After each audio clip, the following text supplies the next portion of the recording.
I've been a keen runner since my teens, ideally out in nature, call it cross-country, call it trail running or a mud run, whatever you like, but I simply prefer to be out in the elements rather than slogging away on a treadmill or pounding the streets. I've photographed running for years as well, in various forms for magazines like Runner's World and for loads of running brands like Puma, Asics and Saucony.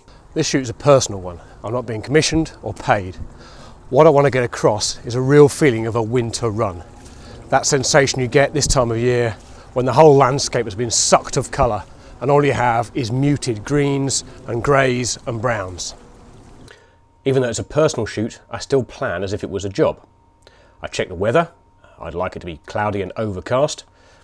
My subject is my friend Simon, who's a very experienced and very fast runner, and more importantly someone who won't complain about being asked to run the same spot over and over again in the mud and cold. For the location, I've got a few ideas and I draw up a short list.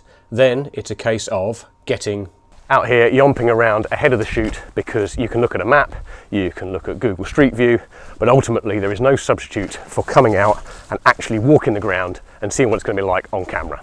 There's a real knack to looking at a location and seeing the final shots in it. Never forget when location scouting that we have two eyes and a camera only has one, and we usually view the world from head height. To get a better feel for how things will look on camera and to find more interesting shots, there's simply no substitute for taking as many images as you think you'll need, and it's well worth varying your angle as much as you can as well. The weather at the start of the shoot was perfect, grey and gloomy. But unfortunately within half an hour or so the sun came out. Now that's great news for everyone who was out on their bikes today or going out for a pub lunch, but less good for the shots I had in mind. Now rather than get back in the car and give up, I opted to use spots where the sun would have little effect, so using the deepest, darkest parts of the wood, or using angles where the sunlight doesn't have much of an effect on the mood I'm trying to create. Above all, the concept of the shoot is what matters. If circumstances change, but you've got a good technical base, enough creativity and ingenuity to work around it, and the concept itself is strong enough, you still stand a good chance of coming home with the goods. I've been using the Nikon D850 for 3.5 months now. I worked on the launch, although that was with a pre-release body. I didn't buy this one until about 6 weeks later, and no, in case anyone's asking, I didn't get a free one.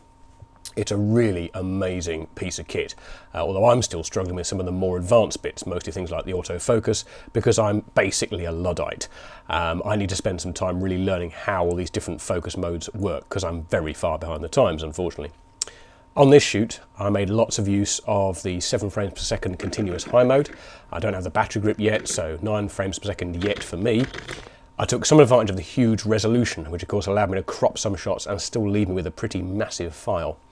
I chopped and changed ISO a fair bit to keep my shutter speed and aperture consistent, and I'm loving that dedicated ISO button right by the shutter. It makes a lot of sense.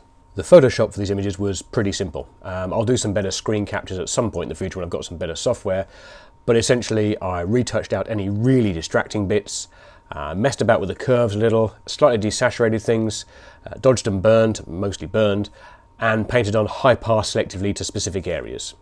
I'm really pleased with how the shoot went. I think the images really get across that winter running feel I was after, even though of course the weather on the day turned out to be far better than I wanted. Just goes to show you that if your concept is strong, if you've got good creative and technical skills to see you through, then if circumstances change, you should still be golden. Hope that was useful, folks. Like, comment and subscribe as you see fit. If you're after more in-depth photo info, I've got courses at photosmudger.teachable.com. And for years worth of professional photography insights, you can head over to my blog at photosmudger.com.